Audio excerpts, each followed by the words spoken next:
3 coups d'État semblaient du chaos. Maintenant, ils se coordonnent. Et l'organisation régionale censée les empêcher ne peut rien faire. Dans cette analyse, je vais vous montrer pourquoi les 3 coups militaires en Afrique de l'Ouest, Mali, Burkina Faso, Niger, ne représentent pas simplement une période d'instabilité chaotique. Ils forment un pattern délibéré. Ces 3 gouvernements militaires coordonnent maintenant leur politique, leur position diplomatique et potentiellement leur sécurité. Pendant ce temps, l'ECOWAS, la communauté économique des États de l'Afrique de l'Ouest, l'organisation régionale censée promouvoir la démocratie et empêcher les coups, se révèle complètement impuissante. Elle n'a renversé aucun de ces coups. Ces sanctions sont ignorées. Ces menaces d'intervention militaire sont vides. Et maintenant, ces 3 pays discutent ouvertement de quitter formellement l'ECOWAS ou de créer une structure parallèle. Ce n'est pas du chaos.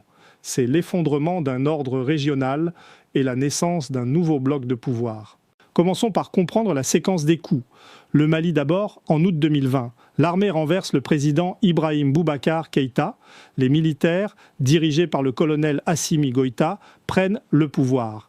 L'ECOWAS proteste, impose des sanctions, menace d'intervention, rien ne change. En mai 2021, Goïta fait un second coup pour consolider son contrôle. L'ECOWAS sanctionne à nouveau. Toujours rien.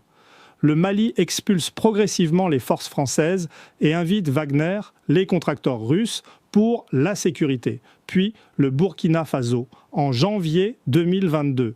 L'armée renverse le président Roch Marc Christian Kaboré. Le lieutenant-colonel Paul-Henri Sandaogo Damiba prend le pouvoir. L'ECOWAS suspend, sanctionne. Mais en septembre 2022, un autre coup. Le capitaine Ibrahim Traoré renverse Damiba, donc 2 coups en une année. L'ECOWAS condamne, sanctionne encore. Résultat, rien. Le Burkina Faso expulse aussi les forces françaises et se rapproche de la Russie. Enfin, le Niger, en juillet 2023, la garde présidentielle, l'unité militaire censée protéger le président, fait le coup. Le général Abdourahmane Tchiani renverse le président Mohamed Bazoum. Cette fois, l'ECOWAS réagit encore plus durement. Sanctions lourdes, menaces d'intervention militaire dans les semaines. L'organisation fixe même une date limite. Mais cette date passe. Rien ne se passe. Le Niger expulse l'ambassadeur français, puis les troupes françaises. Et commence une coopération sécuritaire avec la Russie. 3 coups, 3 pays. 3 fois, l'ECOWAS promet d'agir. 3 fois, elle échoue complètement.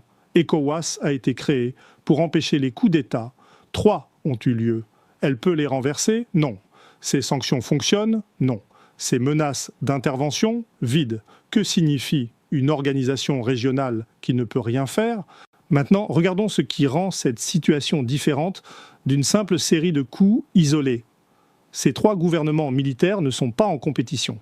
Ils se coordonnent. Les signes sont multiples et clairs. D'abord, les rencontres militaires. Les chefs militaires des 3 pays se déplacent régulièrement entre Bamako, Ouagadougou et Niamey.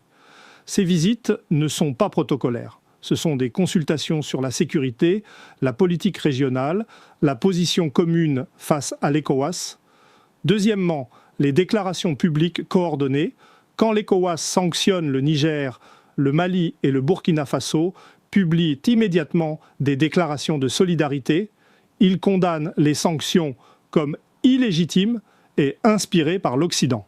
Ils avertissent que toute intervention militaire contre le Niger sera considérée comme une agression contre eux-mêmes. Cette coordination rhétorique n'est pas accidentelle. Elle signale une alliance de fait. Troisièmement, les discussions sur une structure formelle.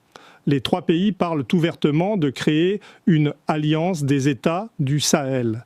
Cette alliance couvrirait la sécurité mutuelle, la coopération économique et potentiellement la défense collective. Elle serait une alternative directe à l'ECOWAS, ou du moins un bloc organisé à l'intérieur de l'ECOWAS qui défierait son autorité.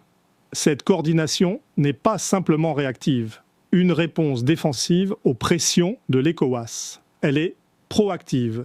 Ces 3 gouvernements construisent délibérément une structure alternative de pouvoir régional. Et ils le font avec le soutien implicite de la Russie, qui voit cette coordination comme favorable à ses intérêts dans la région.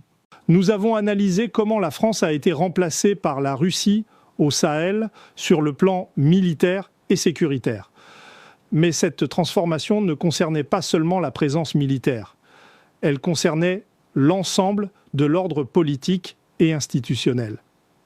L'ECOWAS était perçu comme une extension de l'influence française, un mécanisme par lequel la France et l'Occident maintenaient leur contrôle sur la région via des normes de bonne gouvernance et de démocratie. Les coups militaires rejettent non seulement